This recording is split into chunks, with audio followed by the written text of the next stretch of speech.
I know I want to be able to, and I know that a lot of other people want to be able to watch these types of shows and enjoy Not feel them. And it's, guilty. yeah, and it's hard to enjoy something when you know that the thing that you're watching has an element of exploitation and And harm. harm to the Yeah. people that you're watching. It's just Are you yeah. going through life blind? This is Eyes Wide Open with Nick Thompson. On this podcast, we share knowledge and stories that build human connection while elevating stigmatized societal issues such as mental health, holistic wellness, culture, free speech, and more. All to ensure we show up in the world with our eyes wide open. Hey everyone, welcome to today's episode of Eyes Wide Open, where we have Rachel Wright as our guest. Rachel's non-monogamist, queer licensed therapist who has a lot of expertise in sex and relationships. I thought we were going to really get into a great conversation about that, but what we ended up getting into a conversation about today was what she sees as a therapist in reality TV. So we talk a little bit about my experience, but some of the things that she's seen watching various shows. We also get her deep dive take on what she thought about the Ultimatum queer love and the impacts that had on the cast members, things that were visible, things that were speculated. And, you know, I really think that getting her perspective on some of these things was super important for the conversation around reality TV in general, but specifically that show. We also talk a little bit about tools and ways to help regulate with, you know, internet hate and, you know, what happens in the comments and how cruel people can be. She shares an experience she had opening up her life and sharing some genuine information that would really probably help a lot of people. But she made the mistake of reading the YouTube comments, and you know, it's really sad. So we do talk about what's going on when people are commenting negatively on social media. So this conversation is going to be continued. We're going to have to schedule a whole nother episode so we can learn a little bit about what it means to be non-monogamist, being a queer person in psychotherapy and in the public eye, and all of her expertise is truly refreshing to see. We're going to have another conversation where we also talk about sex, talk about relationships, and all that fun stuff. But for right now, let's get into this conversation so that you can interact on the internet with your eyes wide open. Thank you for coming on today. Let's welcome today's guest, Rachel Wright. Rachel is a non-monogamous, queer licensed psychotherapist who's an expert in sex and relationships. She's also the host of the Wright Conversations podcast, which, by the way, I love that title. I think that's so clever. Yeah. I love the irony of it. She's a media contributor and published writer for Cosmo, Insider, New York Times, and many other media outlets. I could go on and on. You do a lot, but I'm going to let my audience learn from you or learn about you from your own words. So welcome to the show. Thanks for coming today. Yeah, thanks for having me. It's always so weird to hear someone else talk about me, especially with like work and like things that I've done. I'm like, oh shit, yeah, no, I did do all that. That's wow. That's cool. Yeah. When someone is introing me, I always kind of like look through the camera and not at them because it is so awkward. Yep. I don't know why it is. Yep. Well, it's almost like receiving compliments. Like for me, it accesses the same part of the brain that's like, this is uncomfortable, which is ultimately like a mechanism of discomfort in receiving, which is something that I know I've personally worked on a lot. So I like really try to listen and take it in, but it's hard. It's like hard to make eye contact with someone as they're like, listen to all these cool things that you've done. Right. Right. And I always find myself when people are doing that, I'm looking through the camera and I'm thinking, just please be over, please be over. But you know what else I've started? I've started to say thank you. And that kind of makes me, you know, level out a little bit. Yeah, exactly. And like not discount it, right? Like it's the same thing with compliments. We'll hear like, oh, I love your earrings or I like your shirt. And we're like, oh, it was on clearance at Target, instead of just like, thank you so much. Exactly. I've talked about that before with someone where it's like, you should say, if it's a compliment about like you and your character, thank you, I know, and like acknowledge yourself. And then if it is a compliment about your clothes or something like that, you know, thank you. I really like it. I really liked it. I'm glad you like it. Whatever, something like that. And it's not that hard, but it's so hard. Yeah, and we're like given this message as kids to like uh, it's almost like we take humility too far.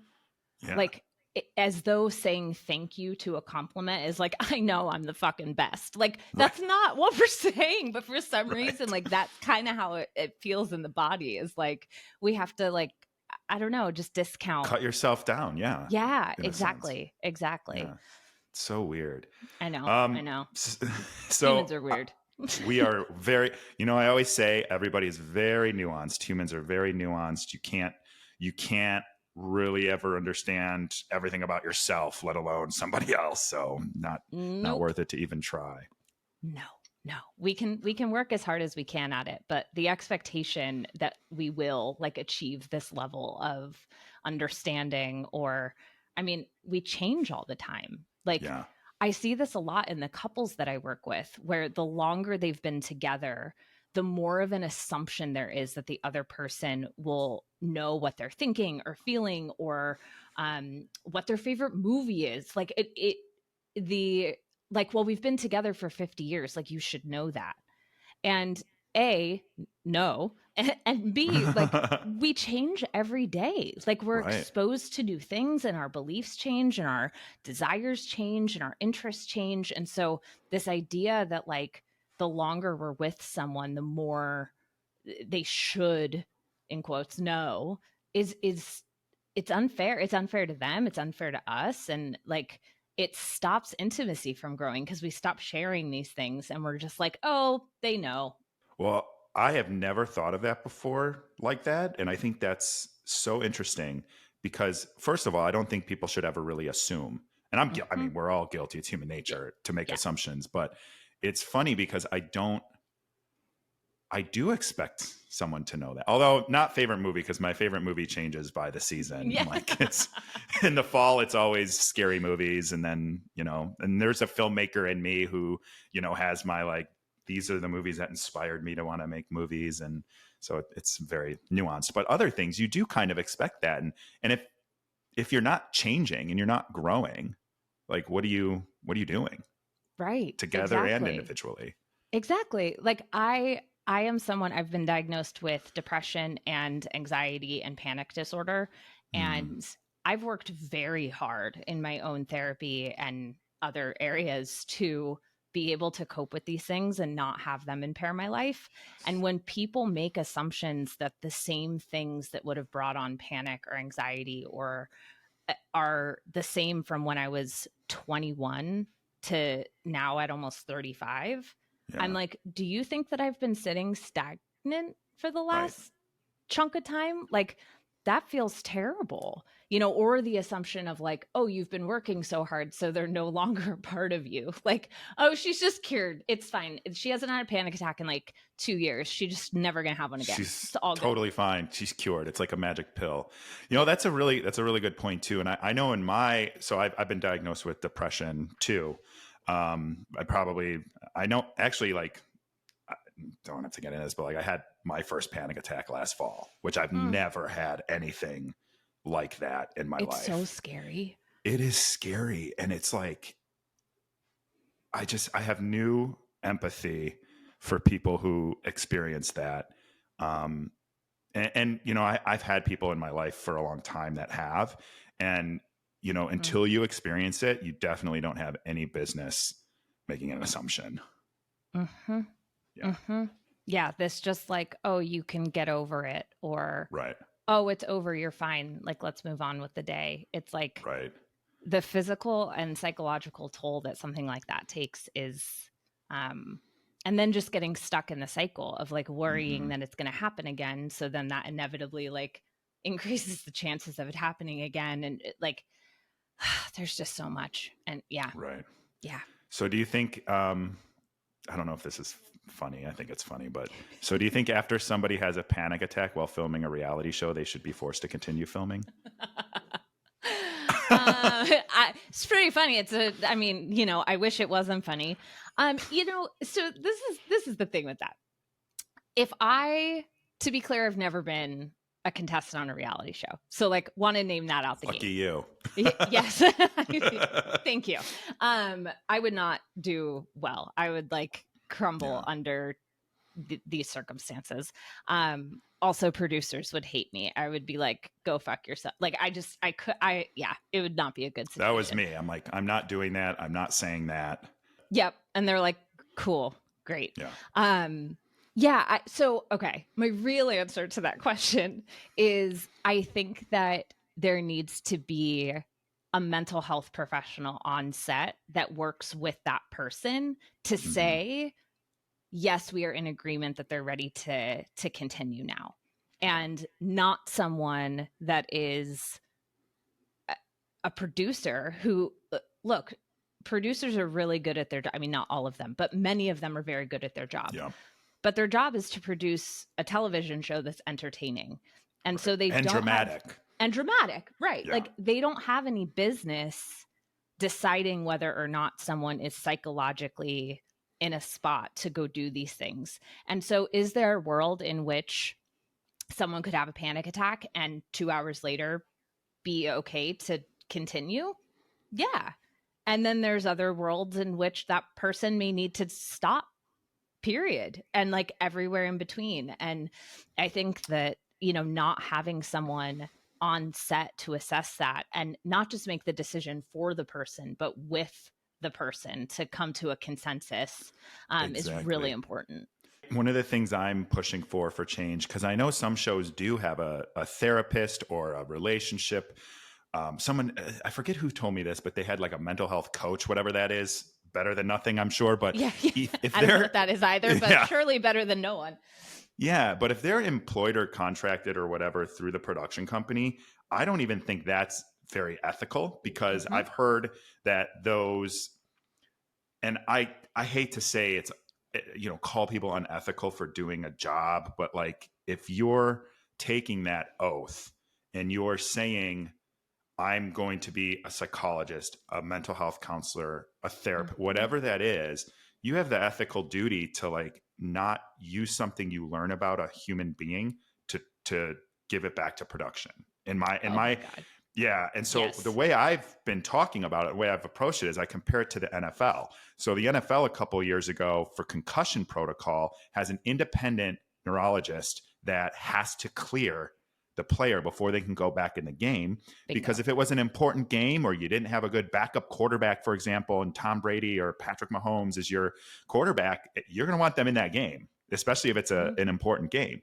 So the team's going to be like, oh, we kind of want this Super Bowl. I think he's going to be fine. You send him back in. And we saw that a lot. I mean, I'm a Bears fan, and we saw it with Jay Cutler at one time where he walked to the wrong sideline. It was like, how is this guy still in the game? He had no idea where he was, and he was hit multiple times. So they have that independent, and I think we could have an independent mental health professional that maybe they have to pay for if they want to produce it. There's some sort of fee, but they are independent of production. They do not report to production. They are not employed by production. And, that person needs to come in and work with the cast member. And to your point, say, okay, we're good to go. Okay, we're not today. We'll do another assessment tomorrow, whatever that is. And they have to medically clear someone to go back in. Yeah, it's a conflict of interest to be on the production team of something and also be someone's clinician. And the idea that, I know that there are contracts that are signed with these shows that like are really insane, and most people don't even realize what they're signing. But the idea that like it could even be included that your confidentiality is waived in that way, like even if that's in the contract, the sheer fact that it's in the contract to me is very disturbing. You want to read mine? I'll send it over to you. One of the biggest like eye-opening moments for me as a therapist who also has enjoyed reality TV for years was when Amy Kaufman wrote Bachelor Nation. And one of the chapters of the book, I was listening to it on audio during like a very long road trip, and one of the chapters of the book read through the contract that Oh, wow. I contestants didn't know have to that. sign. And this was years and years and years. I Yeah. mean, I think it came out in like Did they sue 2015, her? 2016. If I remember correctly, she wrote this book after they had basically exiled her from covering the show. She used to do all the coverage for the LA Times and like go to all of the live recordings and write things up. And a bunch of the producers were like, this person is giving too much information out. And because she wasn't under contract through them, she was a journalist, she was able to get anonymous sources and ex-contestants that felt very wronged, that handed these things over. And to my knowledge, to this day, it's still unclear who provided some of this information to her. But it was the first time that wall, I saw that wall be shattered for the general public. Well, I remember that was one of the things that I was kind of hesitant on, but they sell you a whole bill of goods that this is different and that, it is what it is. But, one of the interesting things that I find incredibly challenging about these contracts is that you're literally signing away basic human rights. You're signing away, like it says in there, we can defame you, we can misrepresent you, you have no recourse, you cannot sue us, you cannot be part of a union. And we actually, through the UCAN Foundation, we hired a lawyer, I guess, an entertainment lawyer, to go through the contracts that we've gotten, because we've gotten multiple contracts from multiple shows from multiple cast members anonymously, and they're going through and saying, here's what's legal and here's what's not. Here's what will stand up, here's what won't. And we haven't finalized the draft of this yet, but there are some bombshells in there that I think are going to wake up some of these cast members that are scared to speak. Yeah. These contracts are even I forget his last name, Blake, who ABC sued. Oh, Hortzman, something. Yeah, Blake Hortzman. Yeah. I deep dove into what they sued him for, and they were nickel and diming him. It wasn't because he like broke NDA.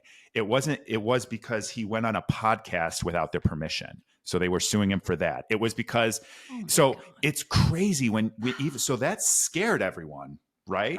But the reality is they weren't doing it for him telling the truth, because you can't sue someone for that. You can't defame someone and then stop them. You're, first of all, freedom of speech. This is America. And as we learned with Brett Weinstein and all of those NDAs from Bloomberg and Trump and all of these gross people, those NDAs don't protect you from breaking the law. No, and that's what's so fascinating to me about this confidentiality thing with therapists. If they include it in the contract, is I don't care if it's included in someone's casting contract. My license is tied to maintaining confidentiality. So if you said, yep, Rachel can talk to production about anything I tell her, I didn't sign something that's waiving my duty to the state and what my license says. So any therapist that's doing that, I have a lot of questions about what's going on there. Well, that's something that we're, from the foundation perspective, looking into as well. Also, what's interesting is we had a couple people request their psych evaluations, and they said you signed away your right to get your psych evaluation, which is a violation of HIPAA. Yeah. So we got a lawyer looking into that too. But that's not a... And the APA is looking into that too. Good. Yeah. Good.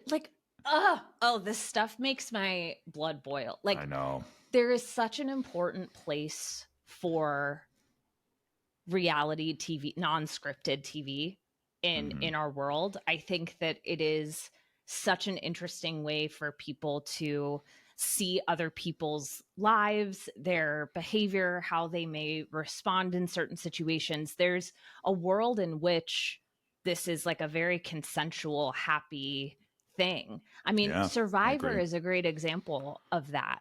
Granted, they've not been without their issues, but going into something like Survivor, they're like, okay, we know we're not going to have food. We know we're going to live on an island. We know we're going to shit in the ocean. We know we're going to, like, they know what they're signing Right. up for in totality when they go into something like that.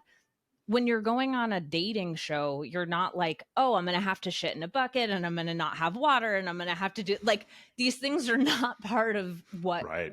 what it is. And yeah, it's just, it sucks because, like, I know I want to be able to, and I know that a lot of other people want to be able to watch these types of shows and enjoy Not feel them. And it's, guilty. yeah, and it's hard to enjoy something when you know that the thing that you're watching has an element of exploitation and harm. To the people that you're watching. It's just, yeah. I totally get that. And I always say, like, I don't think people should feel guilty for enjoying it. I think there's an ethical and moral and legal responsibility and regulations that need to be in place so that people aren't getting their physical and emotional health just damaged. I mean, and you think about like the pressure of something like Love is Blind, where every day you're making a potentially life-altering decision and you're doing it in this compressed timeline. And, you know, in my case, I went in with an open mind and the best intentions. And I didn't care if I went home after the first day because I didn't connect with anyone. And so that was, you know, I went in there and I felt pressure and angst and build and, you know, it just, and things going on in your real life. And you're sitting there, you know, we were cake tasting the day my dad's dog died. And my dad's like, he's getting older. He's not the healthiest. And his dog was his best friend. And my sister was like, this is the first time I've ever seen dad cry. Like it was so bad. And they're just like, sorry, we have the cake tasting. So you guys got to go taste some fucking cakes. Like, are you kidding me? And in the moment, you're just like, okay, well, they're spending like $1 million a day to shoot that. Okay, I signed up. Okay. And it's like you start, you know, taking the abuse and you don't even realize. It took me months, over a year and a half before I started looking back and being like, this is fucked up. Well, that's abuse. Like that. Yeah. So many people that come out of abusive romantic relationships, right? Like when you're in it, you're like, well, I guess this is part of just what how it is. This relationship is and how love is or what marriage is, like whatever the thing is. And when we get some distance from something, no matter what it is, but specifically something that was manipulative and abusive, we can step away and be like, wait, what? And then it's really hard to not come down on yourself, right? And like victim blame yourself of like, why didn't I see it? Why didn't I say no? Weren't there signs? Could I have stopped it? And like that creates so much guilt that people who are survivors of abuse don't speak out. And everybody who's done a reality show, I've talked to so many people, I think everybody's been abused and exploited. Every single person who's been cast on one of these shows. There's just no way that even in the best scenarios that I've heard, you're not getting regular food and water. You don't get breaks.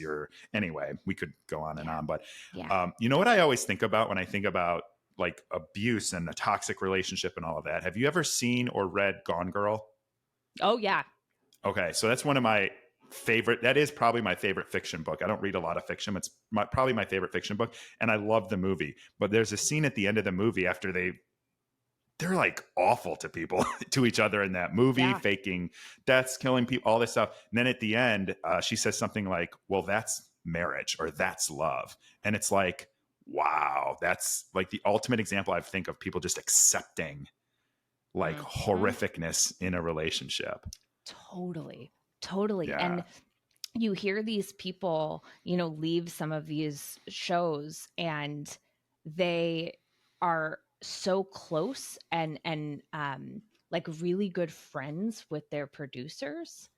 And I'm like, that's trauma bonding. Like you 100%. have bonded with the person that has been manipulating you and taking advantage of you. And of course, I'm speaking generally, like not every producer out there is the one that is doing this. Like that, when that happens, and I've heard people speak out later of like, I thought they were my friend. Like I really that's their thought job. they were my friend. Yeah. You know, it's interesting because I had a producer, and then Danielle and I got a different producer when we went to to Mexico and actually started our relationship portion of the show. And my producer, she was super cool. We had talked for hours before the show, like on the phone, on Zoom, on happy hours. And, I was like, she's really cool. Like, I really like her. And to be fair, she didn't manipulate me at all that I know of. And I remember there was one point when we're in the pods and I went up to her and I'm like, am I doing this right? Because I see you're like constantly talking to other people and you're not talking to me. And she's like, no, she's like, that's because you are doing it right. And, she's the only thing she's like, do you think your future wife is over there? That's all she thought provoked for me. Otherwise, she was like, you're doing fine. Like, and she would check in to be like, how are your connections? Fine. But like, there wasn't any, I think you should do this, or I think you should do that from her.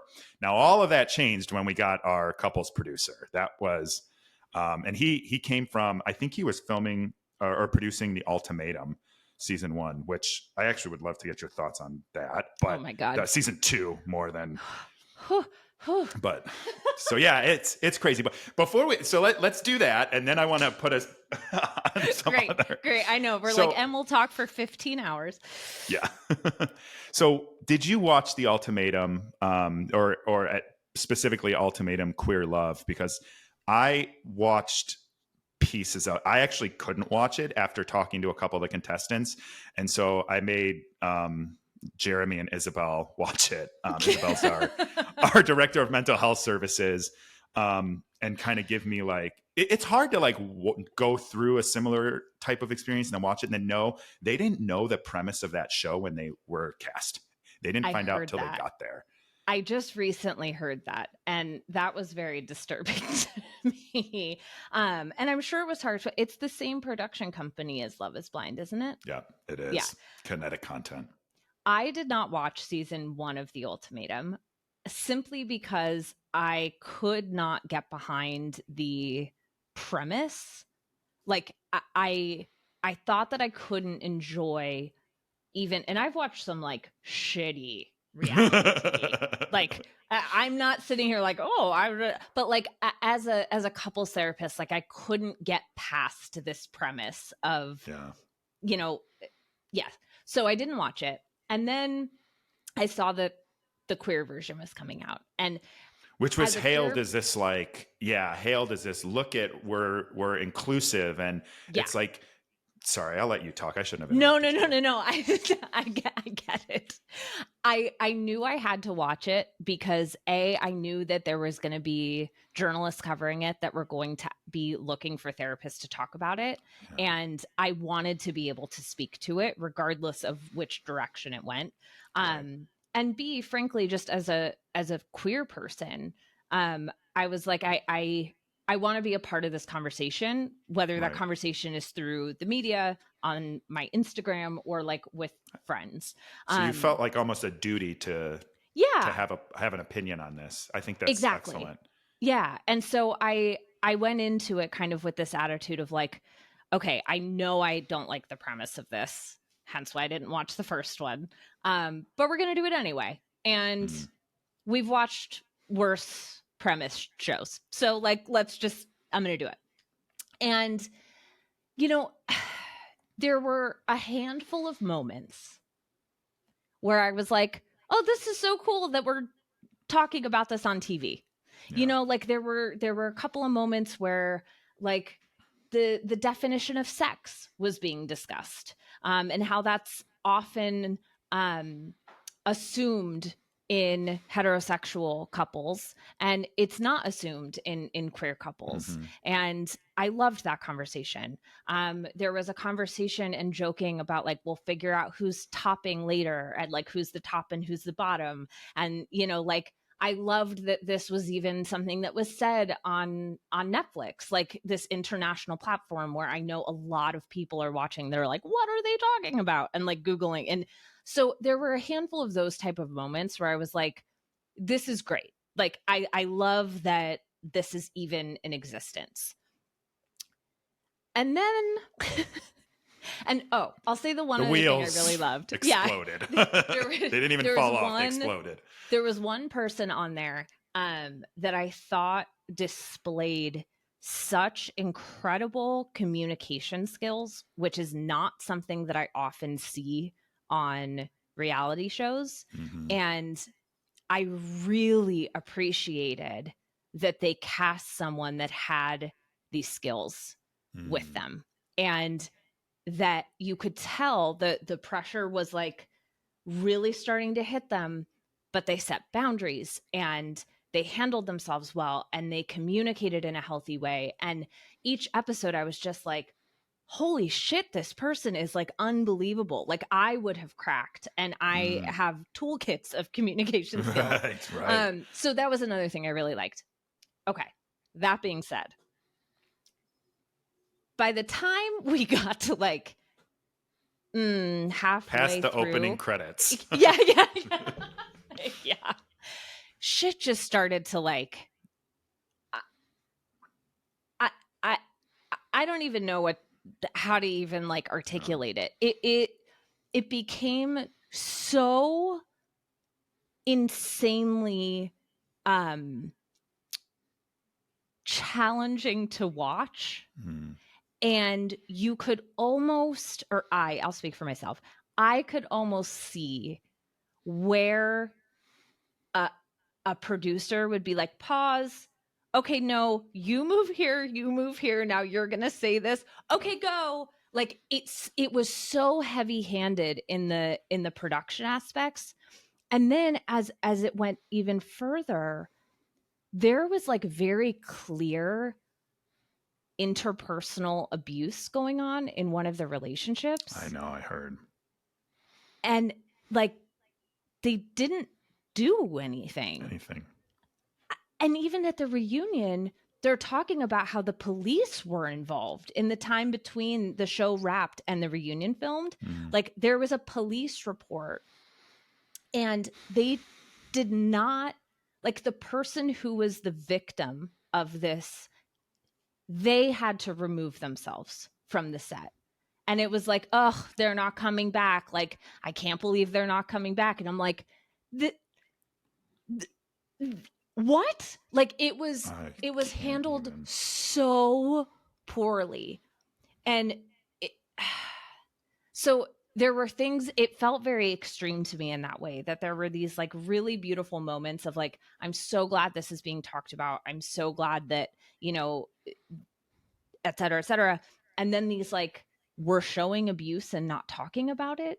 And again, like, even if you showed it, if it happened naturally, like it wasn't produced, let's say it just happened between the two people. If they had like a cutaway to an in the moment interview with a mental health professional to be like, hey, let's just break this down for a second. Right. Ugh. Gives me goosebumps, not in a good way. Right? Like, here's how this could have been different. And at this point, we stopped filming, and our on-set therapist intervened, and now they're no longer going to be a part of the rest of the show for their own protection. Like that in itself, even if we had showed the verbal stuff, at least it would have been a learning opportunity for someone else to say, oh my gosh, it isn't okay to be talked to like that. I've been talked to like that in my relationship, and I didn't realize that was verbal or emotional abuse. Like, it's okay to show these things if we give them context and help people understand what to do. But to just kind of like throw it out there and be like, oh, reality TV, like, yeah, that was tough. Yeah. If I had no idea what it was like being on a reality show, I would have seen that and immediately thought, this is good. This is going to take really a marginalized community of people, and it's going to give them a global platform to educate people that there's nothing wrong, like that they're just human beings and they're just normal, and they just have, some differences from you, but you have differences from other people too, and that's okay. Like, let's let people be themselves. And then knowing how reality TV is, when I saw that this was season 2, I was like, I cannot believe that we're going to take a community that's already marginalized and we're going to put them through this hell. and then they're going to come out and they're going to get all that hate, and they're going to get more hate than people have dealt with their whole lives. And I just found that a whole new level of deplorable that I couldn't even. I just, why do we have to do this to people for entertainment? Nick, that's such a good point, because nobody prepares anyone that goes on to a TV show for like how to handle that afterwards, and what that's like, or that it's possible. There are people who go on, I know I keep referencing Bachelor, but it's just the show that I've watched the longest in my life. There are people who go on that show who genuinely have never seen it. Like, people will nominate them, and because it's such a giant thing now, that they'll just kind of be like, oh, sure, especially on The Bachelorette when it's the guys that are going on as contestants. There's like a giant gap in one guy is on this season and was like, I didn't know this ended in an engagement. And the lead was like, she was like, what? And he's like, well, now that I know it's you, like, I mean, I'm open to it, but like, I had no idea how this show ends. And I'm like sitting there like, oh, Jesus Christ. And I wonder if that's real, or if they made him say that. So I gotta say, I now have a pretty good radar for this shit. I really think with this person in particular, it's real. He's sleepwalked right into it. Yeah, like, he got cast 2 weeks before they started filming. Like, he was a replacement. It was an alternate. He lives in Brooklyn and like works in like research medicine. He's like he's also an immigrant. Like, there's a lot of factors that like make sense to me as to why he may not have never seen the show. I feel like you've got to be so clear to people on what the expectations are, and they don't. They keep it ambiguous. Right. And so I think that like there are a lot of people who don't understand that putting yourself in this type of position, whether, frankly, this could be not reality TV too, right? Like, this could be anything that kind of all of a sudden you have more of a public. My family and I, CNBC did a story on my family.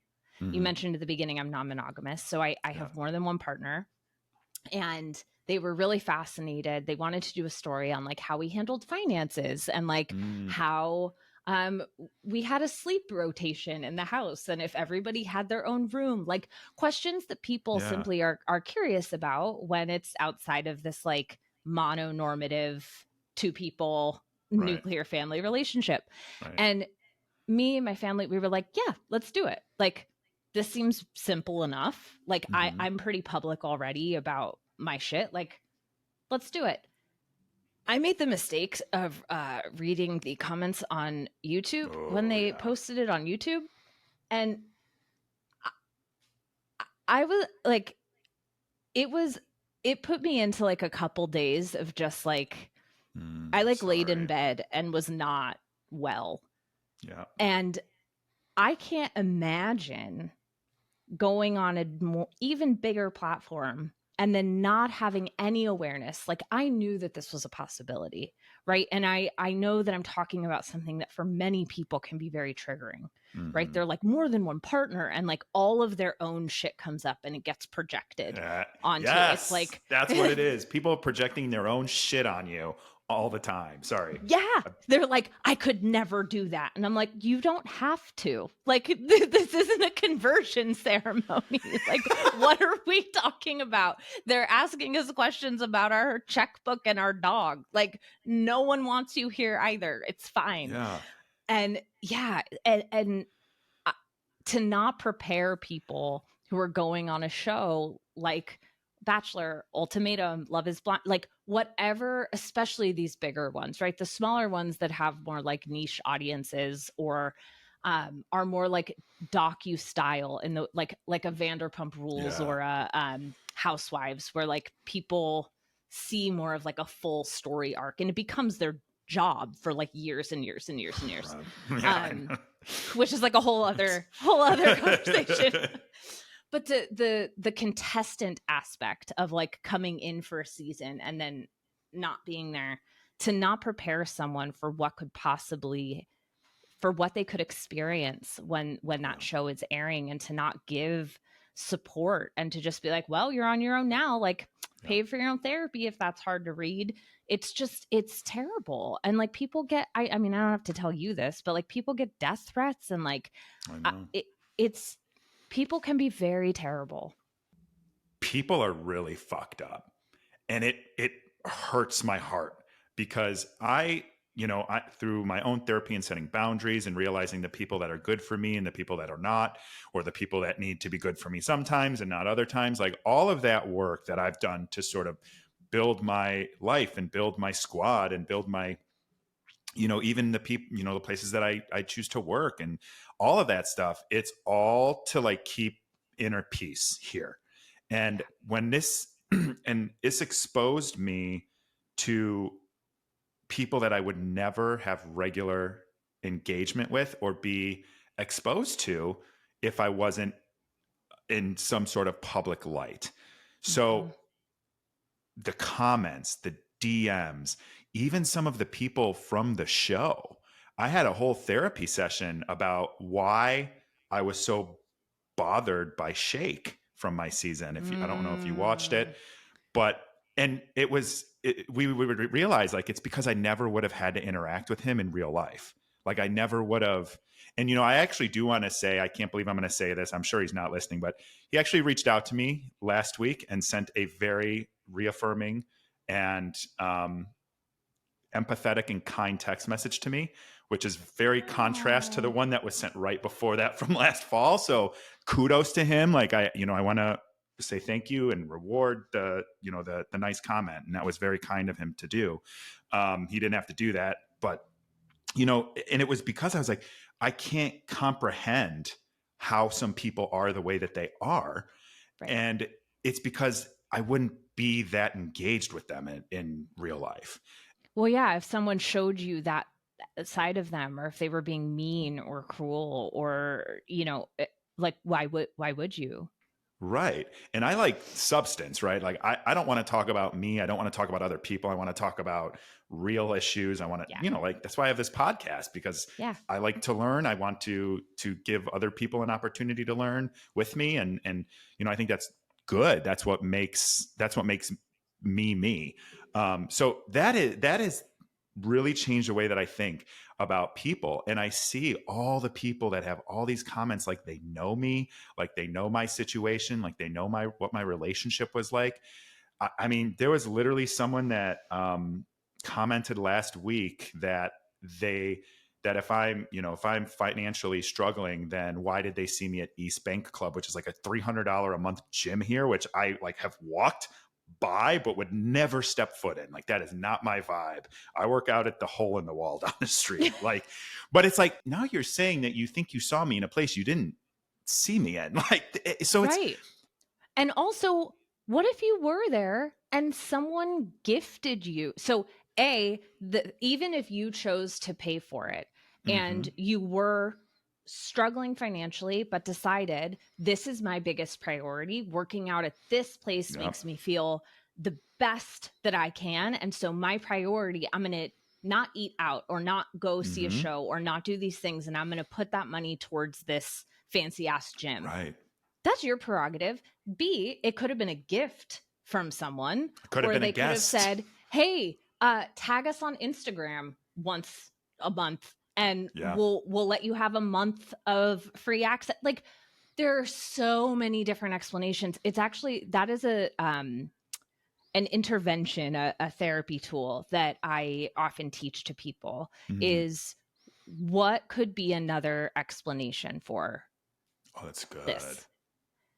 And we often get, it kind of comes back to what you were saying about assumptions, right? We can get stuck in, well, I saw this and this is what I would do, or this is what I think. And we then create that as truth. We're like, nope, that's it.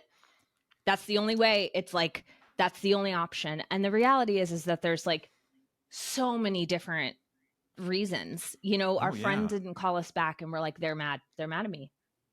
It's like, okay, And can you write down 3 other reasons why they might not have called you back? exactly. That's a great exercise. It's a really good exercise.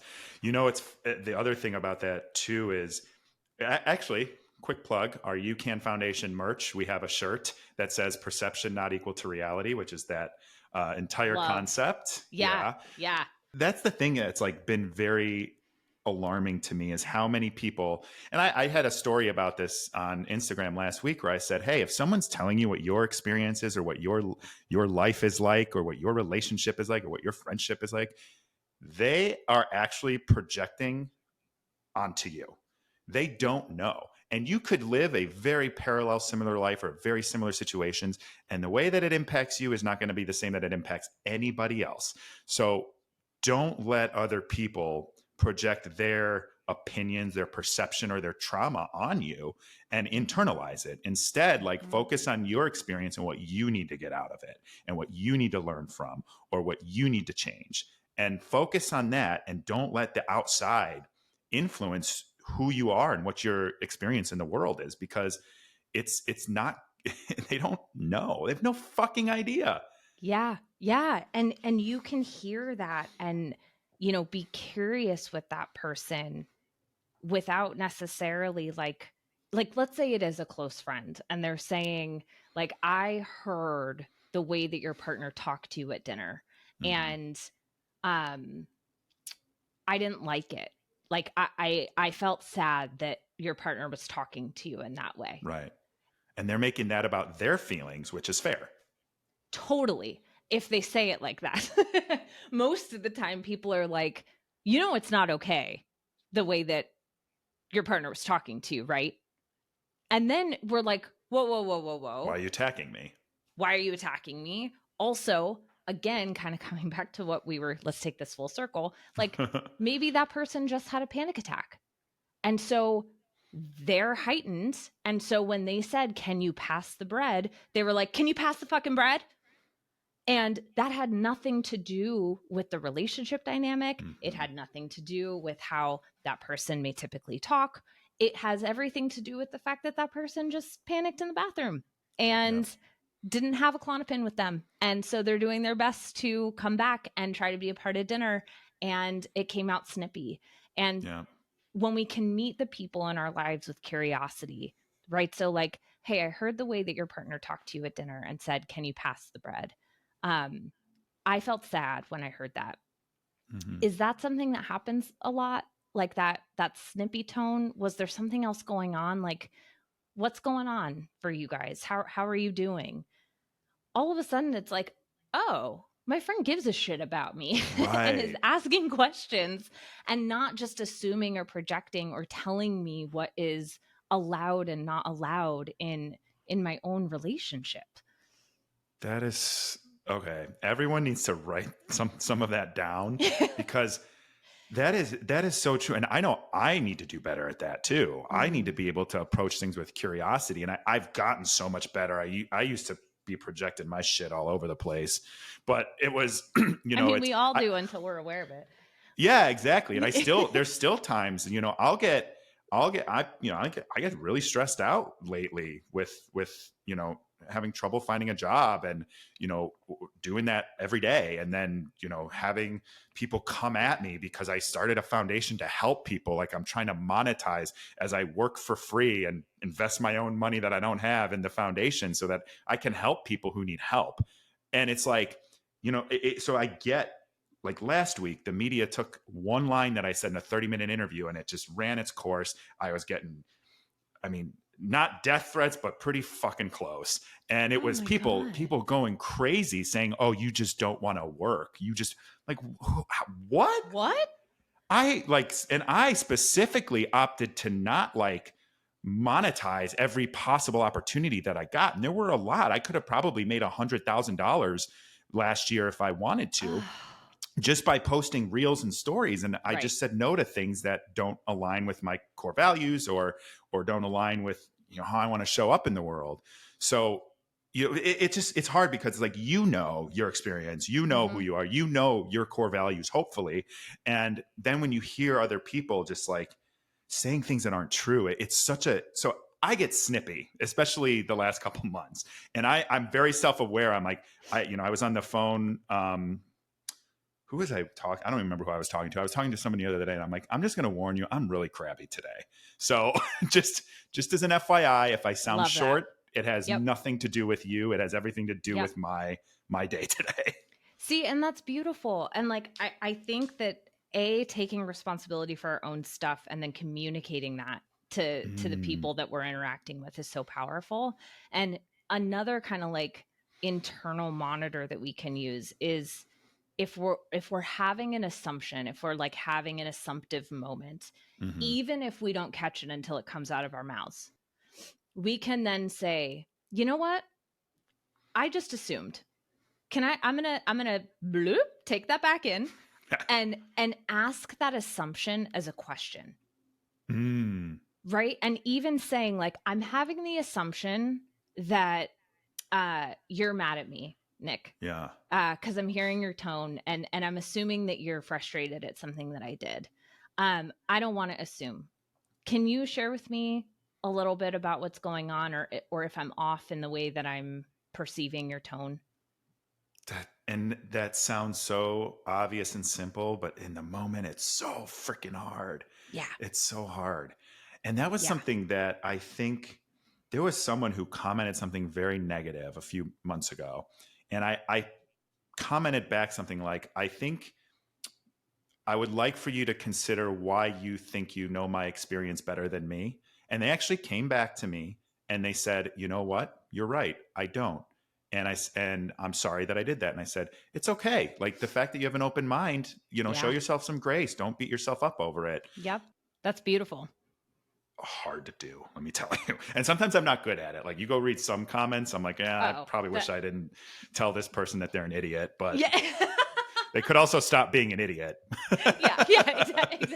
And you know what? Sometimes that's okay. Like, look, we're human beings. We can't like show up and be this like best version of ourselves all the time. And that's where grace comes in, and that's where compassion comes in, both for ourselves and the people around us. Because just like we can't show up 100% of the time as our best selves, neither can they.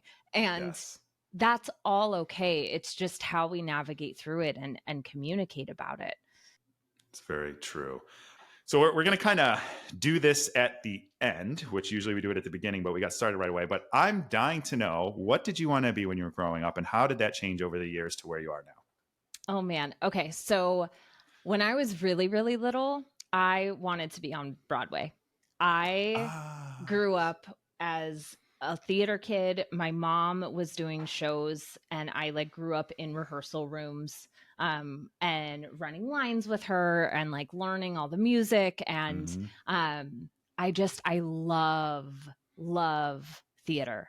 And when I was about 14 years old, my parents put me in therapy.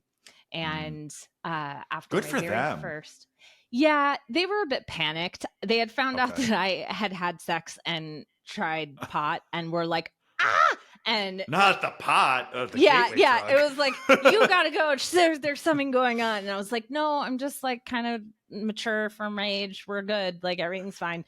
But anyway, they put me in therapy, and I left my first session, and I got into my family minivan with my mom driving because I was 14. And I looked at her, and she was like, how was it? And I was like, if I am not on Broadway, I want to be a therapist. And look at that.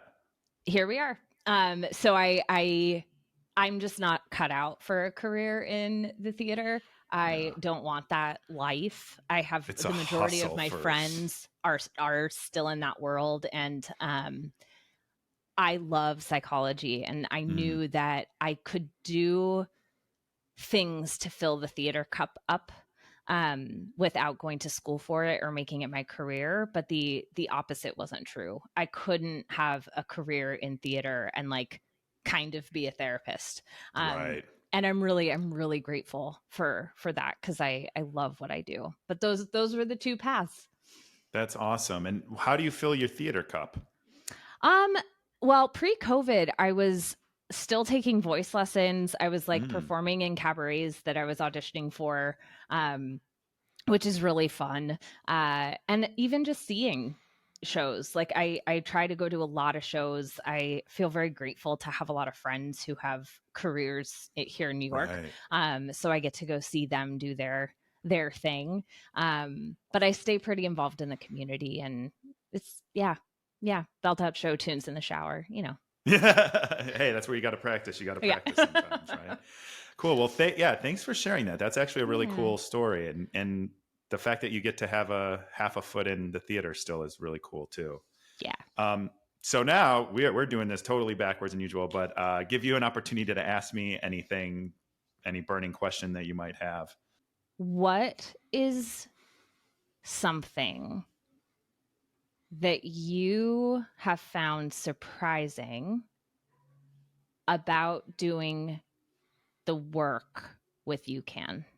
So I think the biggest surprise there's like two really big surprises. One, I thought this was going to be something that I passively did, and I'm not an employee. I'm actually on the board, which is very different. We don't have any employees. We just have volunteers right now. So the first exciting or surprising thing to me was when Nick Viall tried to take a shit on the foundation, which I don't know if you followed that saga, but we can talk about that later too. Yeah. And so I felt like, whoa, they're sending like the end level boss. And I thought I was on level 1 with this.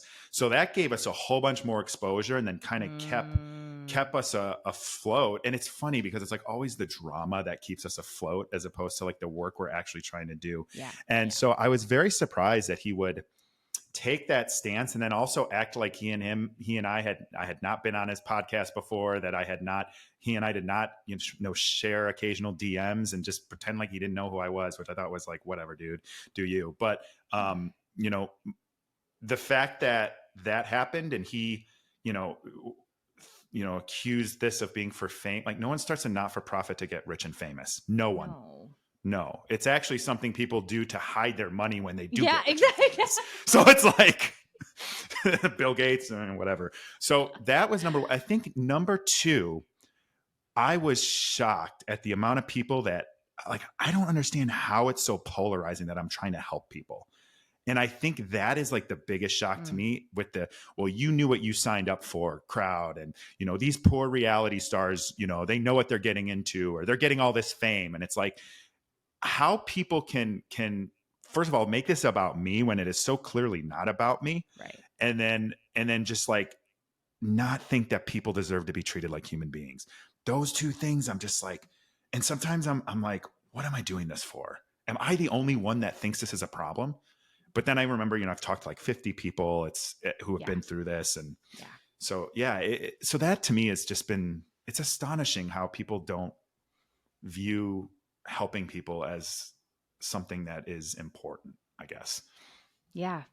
Or that there are ulterior motives. Like there must be ulterior motives. It's like, right. No, I'm just genuine in my ethics and my ethos. So thank you for sharing that.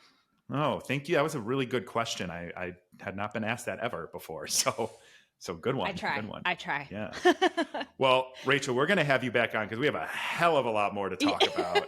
So we'll have to get that scheduled. But thank you in the meantime for coming on. And I'm looking forward to talking to you again real soon. Yeah, same. Thank you so much, Nick. Can you tell people where to find you? Yeah, Instagram is the best spot. It's where I spend most of my time in terms of social media, at the Wright_Rachel. That's Wright with a W, Rachel EL.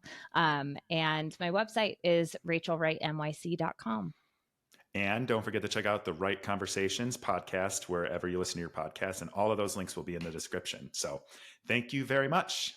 Thank you. Thank you for joining us on this week's episode of Eyes Wide Open. If you enjoy the show, the best way to support us is by sharing or dropping a review. For more information and content, check out engagewithnick.com or find me on Instagram at nthompson513. Don't go through life blind. Do the work so you can show up in the world with your eyes wide open.